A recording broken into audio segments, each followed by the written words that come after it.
नमस्कार, मी mega super रेसिपीमध्ये तुमचे स्वागत आहे। आज पुन्हा एकदा एक नवीन रेसिपी घेऊन आले आहे ज्याचे नाव आहे कोथिंबीर वडी। ही रेसिपी खूपच झटपट तयार होते आणि खायलाही चविष्ट लागते। चला तर मग याचे साहित्य पाहून घेऊ। कोथिंबीर वडीसाठी लागणारे साहित्य इथे बघून घेऊ। इथे मी 1.5 वाटी कोथिंबीर घेतलेले आहे धुवून बारीक चिरून। इथे 1 वाटी मी बेसन पीठ घेतलेले आहे। इथे 3 चमचे मी तांदळाचे पीठ घेतलेले आहे। मसाल्यामध्ये आपण 3 हिरव्या मिरचीची पेस्ट करून घेतलेली आहे। अर्धा चमचा हळद पावडर घेतलेली आहे। 1 चमचा मी मिरची पावडर घेतलेली आहे आणि 1 चमचा मी धना पावडर घेतलेली आहे। इथे मी अर्धी वाटी पांढरे तीळ घेतलेले आहेत। 1 चमचा मी ओवा घेतलेला आहे। 2 चमचे मी तेल घेतलेले आहे। अर्धा चमचा मी हिंग पावडर घेतलेली आहे। अर्धा चमचा मी बेकिंग सोडा घेतलेला आहे आणि 1 चमचा मीठ घेतलेला आहे। चला तर मग आपण रेसिपीला सुरुवात करूया। इथे मी एक भांडं घेतलेलं आहे। त्याच्यामध्ये आता आपण पाणी गरम करून घ्यायचं आहे। साधारण 1.5 ग्लास आपण पाणी घेणार आहोत। 1.5 वाटी मी कोथिंबीर घेतली होती, त्या हिशोबाने याला 1.5 ग्लास पाणी पुरेसे आहे। आता या पाण्याला आपल्याला चांगली उकळी फुटू द्यायची आहे। तुम्ही बघू शकता पाण्याला चांगली आपली उकळी फुटलेली आहे। त्यात आता आपण एक सामग्री ॲड करूयात। इथे मी हिंग पावडर ॲड करूया। तसेच इथं ओवा घ्यायचा आहे। इथं मी खायचा सोडा घेतला होता, तो पण यात ॲड करूयात। तसेच आता आपण चवीनुसार मीठ इथं ॲड करूयात।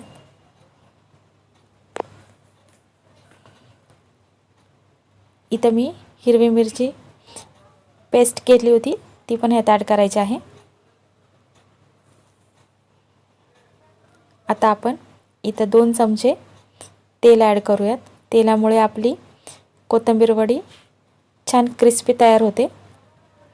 तसेच आता सर्व मसाले इथं आपण ॲड करूयात। पूर्ण मसाला इथे ॲड केल्यावर त्याला चांगली एक उकळी येऊ द्यायची आहे। तसंच आता आपण जे पीठ घेतलं होतं तांदळाचं 3 चमचे पीठ, ते ह्याच्यात मी ॲड करते आहे। आणि आपलं बेसन पीठ जे घेतलं होतं मी 1 वाटी, त्यातले अर्धी वाटीच पहिलं आपण इथं ॲड करायचं आहे। नंतर लागेल तसं यूज करायचं। आता हे पीठ सगळं व्यवस्थित त्याच्यात मिक्स करून घ्यायचं आहे। यात गाठी अजिबात झाल्या नाही पाहिजे। त्याला एकसारखं व्यवस्थित आपण मिक्स करत जाऊयात। तुम्ही बघू शकता ही प्रोसेस खूप पटपट करायची आहे। आता आपण त्याच्यामध्ये जी कोथिंबीर चिरून ठेवली होती ती पूर्णपणे ह्याच्यात ॲड करून घ्यायची आहे।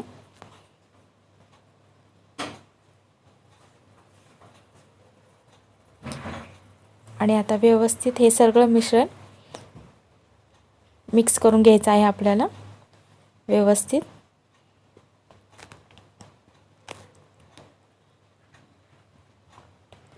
तुम्ही बघू शकता आपलं सर्व मिश्रण व्यवस्थित मिक्स झालेलं आहे। ह्या प्रकारे आपलं मिश्रण तयार झालं पाहिजे। अगदी व्यवस्थित आपली कोथिंबीर त्याच्यामध्ये शिजली गेली आहे। आता आपण गॅस बंद करूयात। आता आपण जे मिश्रण तयार केलं होतं ते एका ताटामध्ये काढायचं आहे। त्याच्या आधी आपण त्या ताटाला पूर्ण तेल लावून घेऊयात, जेणेकरून आपली वडी त्याला चिटकली जाणार नाही। व्यवस्थित तेल सगळीकडून लावून घ्यायचं आहे। आता आपण जी कोथिंबीर वडीचं मिश्रण तयार केलं ते सर्व ह्याच्यामध्ये काढून घेऊयात। तुम्ही पाहू शकता किती व्यवस्थित आपलं मिश्रण तयार झालं आहे। आता आपण हाताच्या साहाय्याने त्याला व्यवस्थित पसरून घ्यायचं आहे। जर चिकट वाटत असेल तर थोडासा पाण्याचा हात लावून ते व्यवस्थित सगळीकडनं पसरून घ्यायचं आहे।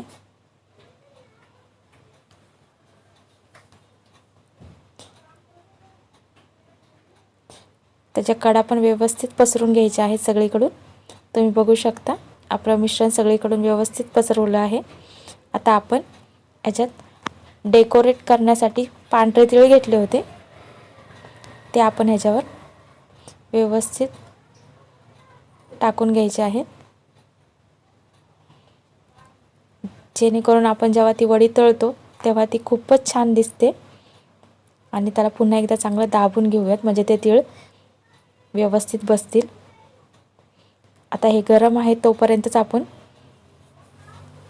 त्याला व्यवस्थित कट करून घ्यायचं आहे, जेणेकरून थंड झाल्यावर ती सहज वडी आपली उचलली जाते.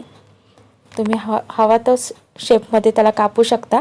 मी इथं चौकोनी शेपमध्ये कापले आहे. व्यवस्थित त्याला कट करून घेऊयात. तुम्ही बघू शकता आपल्या सगळ्या कोथिंबीर वड्या कट करून झालेल्या आहेत. आता आपण ह्याला 10-15 मिनटं थंड व्हायला ठेवूयात. तुम्ही बघू शकता आपल्या कोथिंबीर वड्या थंड झाल्या आहेत. आता आपण त्याला डीप फ्राय करून घेऊयात. त्यासाठी मी तेल गरम करून घेतलेलं आहे. आपलं तेल चांगलं गरम झालेलं आहे. आता आपण एक एक वडी करून तेलामध्ये अलगद सोडायची आहे. जेवढ्या बसतील तेवढ्या वड्या आपण ह्याच्यामध्ये सोडून घेऊयात. हळूवार ही प्रोसेस करायची आहे.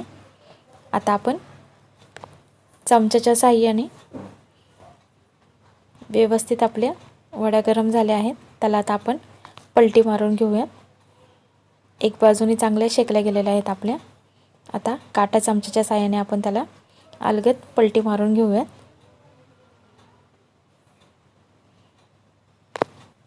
तुम्ही बघू शकता आपली वडी एक साईडने व्यवस्थित चांगली तळली गेलेली आहे. आता दुसऱ्या बाजूने पण त्याला चांगली व्यवस्थित तळून घ्यायची आहे. दोन्ही बाजूने आपल्या व्यवस्थित कोथिंबीर वडी क्रिस्पी अशी छान तळून तयार झालेली आहे आणि कलरही खूपच छान आलेला आहे. आता आपण ह्याला काढून घेऊया आणि डिश गार्निशिंगला घेऊयात. तुम्ही बघू शकता इथे आपली कोथिंबीर वडीची रेसिपी तयार झालेली आहे. तुम्ही घरी नक्की ट्राय करा आणि मला कमेंटमध्ये कळवा. तसेच माझ्या व्हिडिओला लाईक करा, शेअर करा आणि सबस्क्राईब करायला विसरू नका. तुम्ही माझे व्हिडिओ जेवढ्या आवडीने बघता तेवढ्या आवडीने सबस्क्राईब पण करत जा. पुन्हा भेटू नवीन रेसिपी घेऊन. धन्यवाद.